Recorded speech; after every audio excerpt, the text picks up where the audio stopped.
Namaskar. The killing of Umesh Kolhe has really gone to the roots of what friendship means.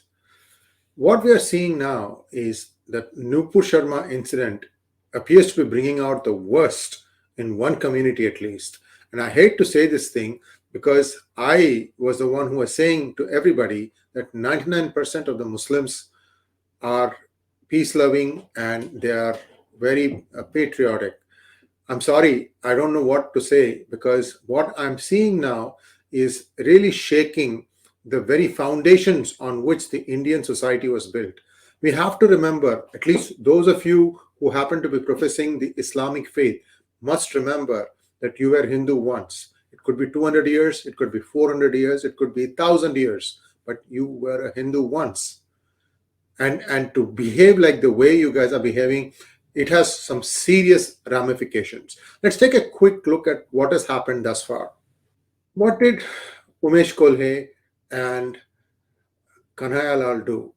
They just supported Nupur Sharma by way of either expressing a comment on Facebook or on WhatsApp. So let's say social media.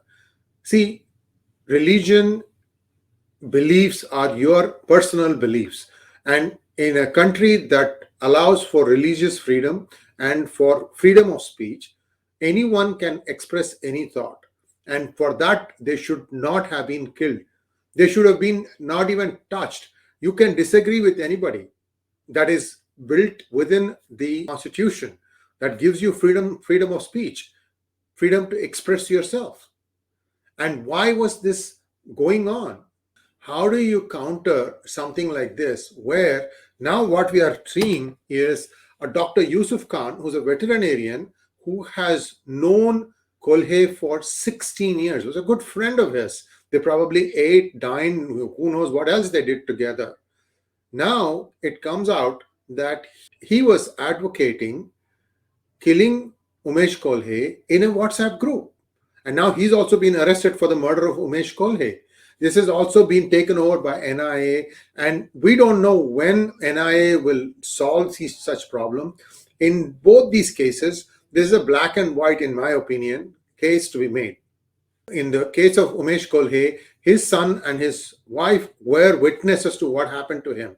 So such cases need to be done in camera, speedily, within 1 week. You hear both sides' lawyers declare the verdict, and then immediately whatever happens to the sentence those people and show that India can swiftly bring the perpetrators to justice. Nothing else will bring satisfaction or bring the situation under control. Right now, people are really boiling. So one thing that you can ask me, hey, listen, Sree, you said that 99% are peace-loving, and you also said in a different talk that we should not do economic boycott of Muslim-owned enterprises. Unfortunately, because the majority is keeping silent, barring a few, this is going to impact it. Not everybody is going to take the big holistic view that for the sake of one, the majority should not be impacted. This is going to happen just like what got spread around in WhatsApp.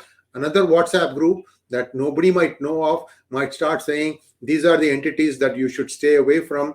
And if the majority starts doing that, then it is going to hurt the Muslim-owned enterprises. Of course, they can always counter by doing some blind shell corporations and things like that. But in India, the truth eventually comes out. So this kind of a backlash is what I'm trying to avoid.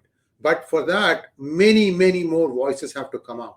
And you cannot have 1,000 people gathering in the police station to prevent some known killers from being apprehended by the NIA. This is just not done. That's the first step that the Muslims need to do. If they don't do this thing, unfortunately, you are precipitating your own disaster. That's all I can say. And on the other situation, which is that the Justice Suryakant, I believe, made some very interesting remarks which had nothing to do with the case in front of him.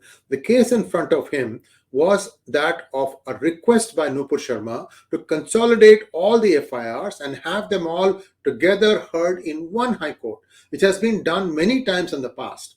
Yet, this person felt that he needed to lecture, say that she is the cause of all the trouble, and that had nothing to do with the case. And this is what a retired High Court justice has said. Making such an observation without any probe or hearing witnesses or hearing Nupur Sharma's argument is not only illegal but also improper. Even the Supreme Court is not above law. Before making such observations against a person, the normal procedure is that charges should have been framed. The Supreme Court has in the past given ruling that judges should stick to the case before them and refrain from making undue observations. I just put it up here to tell our honorable Supreme Court justices that you need to also follow the law. You are given the mandate to interpret the law. That doesn't mean that you yourself will not follow the law. I'm sorry to say this thing. It is possible that I might be in front of one of you justices pleading one of my cases, but I think all I'm saying is I'm not casting any personal aspersions. All I'm saying is that the justice and the rules are the same for everyone. And it would be nice if everyone follows the same rules of law.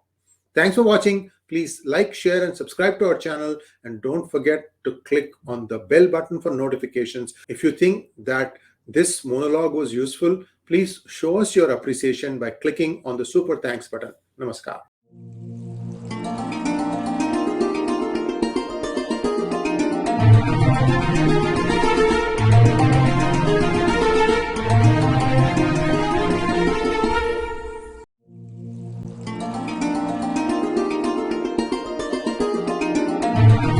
Thank you.